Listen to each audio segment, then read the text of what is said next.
Les violences basées sur le genre restent une préoccupation majeure pour tous.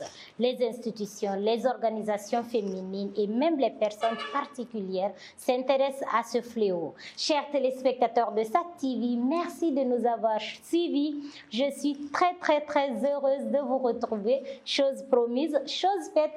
Je vous ai promis que je serai bientôt sur vos petits écrans et là je suis là dans votre émission Réalité féminine. Cette émission qui met en exergue la potentialité de la couche féminine sans oublier les obstacles qui enfreignent l'épanouissement de cette couche. Aujourd'hui, nous avons un sujet un peu plus délicat. J'aimerais bien commencer avec l'entrepreneuriat ou glorifier cette couche qui mérite vraiment cela, mais je vais aller avec ses enfants. Les défis à relever pour que cette couche soit vraiment épanouie. Sur ce plateau, je partage avec Madame Joséphine Kaman. Elle est membre du réseau africain pour le genre et le développement. À ma gauche, j'ai Madame Alice Kamano, présidente du réseau.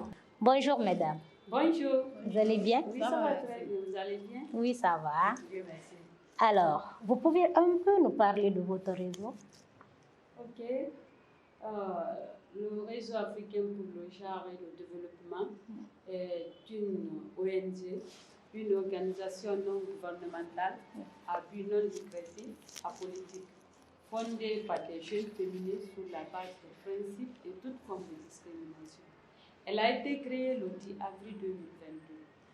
Ça veut juste dire que c'est une jeune ONG qui vient juste de commencer, qui n'a même pas une année en réalité. J'imagine. En parlant de ça, il faut reconnaître quand même qu'il y a beaucoup d'ONG en Guinée qui luttent contre les violences basées sur le genre, avec les campagnes de sensibilisation, des ateliers de formation et autres. Pourquoi vous avez décidé de mettre votre ONG en place? Nous avons décidé de mettre l'ONG en place parce que c'est vrai que il y a beaucoup d'ONG qui luttent contre les violences basées sur le genre, mais vu la population guinéenne comparément à ces ONG, c'est très peu. L'information n'est pas aussi comme ça. Parce que si on se demande si l'information était comme ça, ou bien si ces ONG en place couvraient toute la population, on allait remarquer que les cas de violences basées sur le genre sont en train de diminuer. Mais c'est le contraire. À chaque jour, ça augmente. Parce que quand on regarde les statistiques des deux dernières années passées, nous avons vu en 2021 où le projet a enregistré 500 cas de viol et en 2022 plus de 632 cas de viol. Votre ONG? Non, le projet. Ok. Tu vois, donc on remarque qu'au lieu que ça ne diminue, ça ne fait qu'augmenter. Donc on veut juste ces jeunes aux autres pour lutter ensemble, pour partager encore de plus l'information, pour que les gens soient situés sur le phénomène. Alors, comme votre présidente vient de dire, votre ONG vient à peine d'être nette. Est-ce que vous pouvez nous parler de quelques actions que vous avez menées sur le terrain depuis sa création jusque-là? Oui, au cours de l'année 2022, nous avons fait déjà 3 activités et il y a d'autres activités qui sont déjà en cours. Donc, les 3 activités qu'on a eu à mener, la première était le renforcement des capacités des membres de l'ONG RAZET en matière de management des ONG. Aussi sur des questions de violences basées sur le genre. Et la seconde activité était celui de renforcer la capacité des membres des autres ONG féministes qui se sont déplacés et venus dans l'ONG pour suivre la formation avec nous. La troisième activité était celle de faire des campagnes de sensibilisation pour expliquer les conséquences des violences basées sur les genres à la population à travers des avis numériques mais aussi médiatiques. Il faut reconnaître quand même qu'il y a plusieurs formes de violences basées sur le genre, notamment l'excision, les violences corporelles, les cas de viol. Quelle lecture faites-vous sur toutes ces formes de violence? Il faut juste retenir sur ces cas de violence que ces violences basées sur le genre ont une conséquence vraiment très néfaste sur la population. Parce que ces violences entraînent même les morts. Okay. Quand nous voyons le cas de Massila qui a été violé à plusieurs reprises et n'a pas survécu, tout ça c'est dû à la finalité de ces violences. Quand c'est beaucoup sur la population, ça entraîne les cas de mort, du traumatisme, ça augmente la pauvreté. ça amène vraiment de la négativité sur la population. Ce n'est pas bien. J'imagine que vous avez fait une étude comparative sur la population et l'action des autres ONG. Et depuis que vous avez commencé, est-ce que vous avez eu un cas ou plusieurs cas de violence conjugale, en tout cas n'importe quelle forme de violence? Est-ce que vous avez eu un cas que vous avez géré du début jusqu'à la fin? Parce que, désolé, parce qu'on a eu beaucoup d'ONG sur notre plateau, ils parlent des cas particuliers, mais il n'y a pas de finalité. En fait, si c'est des cas de viol, il y a un truc, vous commencez seulement, la personne désiste et autres. Est-ce que vous avez mis votre mécanisme en place pour gérer un cas du début jusqu'à la fin? En fait, concernant cette question, les choses sont mises en place comme les autres ONG le font parce que nous sommes sur la même lutte. Nous avons les mêmes objectifs, les mêmes finalités. Mais vous savez, le cas des violences basées sur le genre, surtout dans notre cher pays, est un peu un cas complexe. Parce que les parents des victimes, des fois, n'acceptent pas de dénoncer.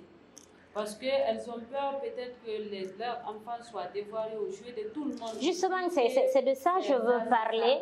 Parce que il faut d'abord, désolé de vous couper, c'est presque la même chose qu'on dit. Les parents ont peur. Maintenant, qu'est-ce que vous voulez mettre en place pour que ça change? Parce que tant que cet aspect ne change pas, on peut pas. C'est l'action-là. Ce qu'on peut mettre en place pour que le cas la change, c'est de les sensibiliser. Okay. C'est de les dire de ne pas avoir peur. Le viol n'est pas égal à la mort. Parce que la mort, c'est une seule fois. Mais quand on t'a violé et que tu as dénoncé, la personne qui t'a violé est coupable, est passée à la justice, il est en train de payer sa peine. Toi, on peut chercher des gens pour te remonter le moral, pour te ramener, pour faire une réinsertion sociale avec toi. Parce que c'est des cas, imagine que tu l'as été, on t'a violé à plusieurs reprises, mais tu ne l'as jamais dit, mais ça va dans ta tête. Toi-même, tu es là, mais tu te dis, est-ce que je vais bien?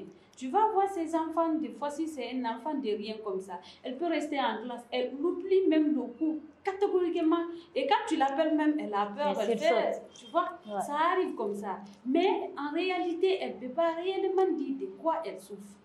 Tu vois, non, donc c'est un phénomène vraiment très complexe. Et pourtant, on ne peut pas dire, on ne peut pas forcer à un parent, on ne peut pas prendre une victime, l'amener ça, ou bien faire des choses à une victime sans que les parents lui donnent de l'accord. Tu vois, et aussi il y a la lenteur au niveau du traitement des dossiers des cas de viol.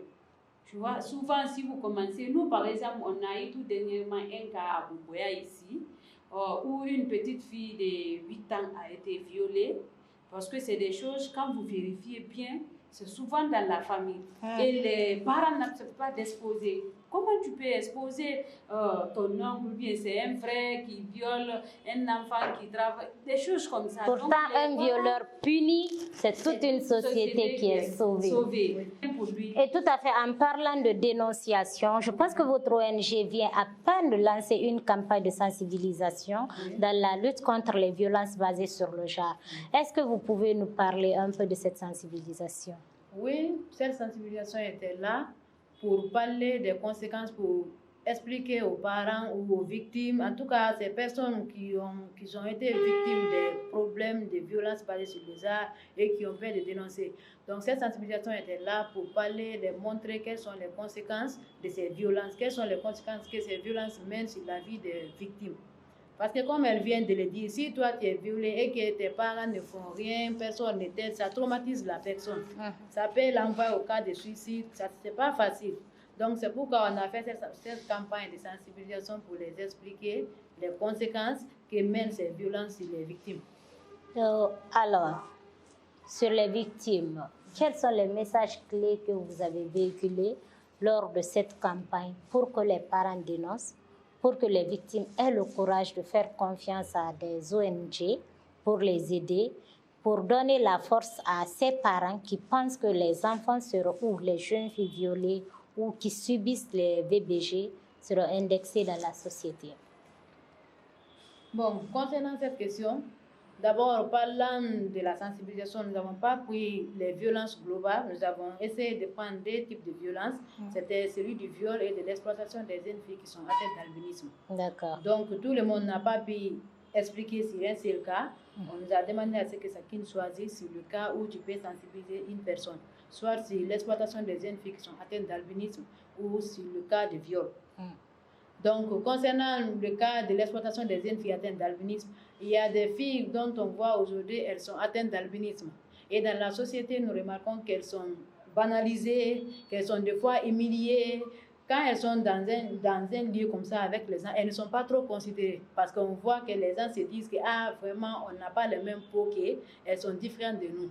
Donc, nous avons fait des sensibilisations pour montrer aux gens que ces personnes-là, elles n'ont pas choisi d'être albinisme.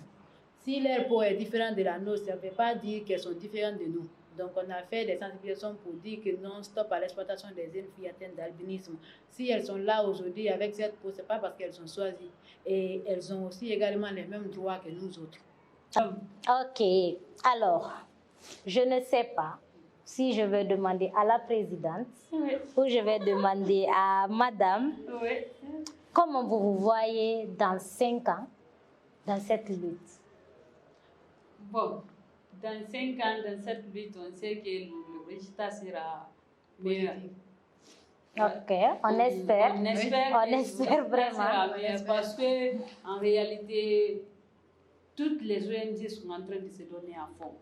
Chacun fait, il y a des mobilisations, il y a des formations. Au moins, même si les parents ne sont pas atteints à 100%, mais au fur et à mesure, il y a des formations dans les établissements, dans les universités. Donc, les filles qui sont informées là, eux, peut-être pour la génération, nous, notre génération, les cas de violence vont bien parce que ça trouve qu'on a déjà quelque chose, on connaît déjà quelque chose là-dessus. Mais souvent, ce qui nous fatigue un peu, c'est nos parents, exactement, nos parents ne sont pas renseignés là-dessus. C'est pourquoi ils banalisent ça.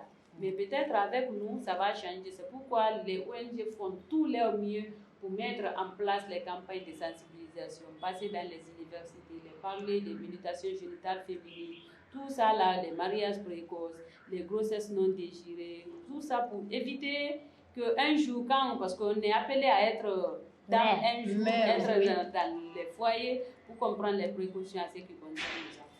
Alors, en parlant de ça, je pense que je vais vous demander, Madame Joséphine, pardon. Pardon, Madame Joséphine. Est-ce que vous avez eu l'impact de votre activité de sensibilisation? Est-ce que vous pouvez imaginer l'impact que cela a fait dans cette lutte? Oui, bien sûr. Comme tout travail, on sait qu'il y a des impacts négatifs, quel que soit, en tout cas, même si c'est trop positif, mais il y a toujours des impacts qui sont négatifs. Mais quelle a été la réussite de ce projet? Bon, nous devons dire que quand même la réussite, elle est positive parce que déjà, on n'a pas créé l'ONG. Ça fait même pas longtemps qu'on l'a créé, mais déjà on a eu à faire 3 activités. On a d'autres activités qui sont en cours. C'est déjà ça. Et parlant des impacts, nous savons que c'est pas... Pour un peu appuyer ce qu'elle est en train de dire, à ce qui concerne l'impact qu'on a fait, moi je dirais qu'on a fait l'impact à grands pas. D'accord. Côté positif. Parce que nous-mêmes, quand on a créé l'ONG, on voyait la lutte était énorme. Mais on n'avait pas de mots pour venir vers la population, les sensibiliser. On n'avait pas trop de mots à dire. Mais grâce à ce projet, on a eu nous-mêmes à renforcer nos propres capacités pour connaître c'est quoi d'abord les violences basées. Tu ne peux pas venir sensibiliser quelqu'un sur un sujet que toi-même tu ne maîtrises même pas. Donc, par rapport à ce projet, nous-mêmes, on a eu à se former, à connaître ce qu'il y a à connaître sur les violences basées sur nous. Alors, votre dernier mot, s'il vous plaît, madame. Bon, moi d'abord, j'aimerais dire d'abord merci à toutes ces personnes qui nous suivent. Merci également à toutes ces personnes qui nous donnent la force chaque jour, qui nous encouragent dans cette lutte. On sait que ce n'est pas facile, mais on espère arriver, on ne va pas lâcher. Inch'Allah. Et vous, madame, qu'est-ce que vous pouvez dire à ces milliers de téléspectateurs qui vous suivent aujourd'hui? Je vais dire merci à nos différents téléspectateurs qui nous ont suivis. Et je dis aussi merci à nos partenaires FreeDAO qui ont permis la réalisation des activités parce qu'ils nous ont financé techniquement et ils sont toujours là pour nous. D'accord. Vraiment, c'est une jeune initiative aussi qui lutte contre les violences basées sur le genre à l'international. D'accord. Donc, qui appuie vraiment les jeunes en ce qui concerne les violences basées sur le genre. Et ça prouve d'ailleurs que le sujet, c'est vraiment un sujet qui n'intéresse pas seulement la Guinée. Tu vois, donc c'est dans le monde entier. Tout le monde entier. Donc, on les dit merci pour tout ce qu'ils ont fait pour nous. Et merci aussi à nos téléspectateurs, à tous ceux qui nous suivent, à tous ceux qui nous donnent la force chaque jour de continuer. Et on reste ensemble pour toujours. Tout au long de cette émission, j'espère que vous avez eu suffisamment d'informations sur l'état de lieu, sur les violences basées sur le genre et les perspectives futures selon ce réseau pour bannir cette pratique en Guinée. Plaisir a été pour moi de vous servir. J'espère qu'on se retrouve à très bientôt dans un autre numéro. SAT TV, réalité féminine, c'est aussi ça.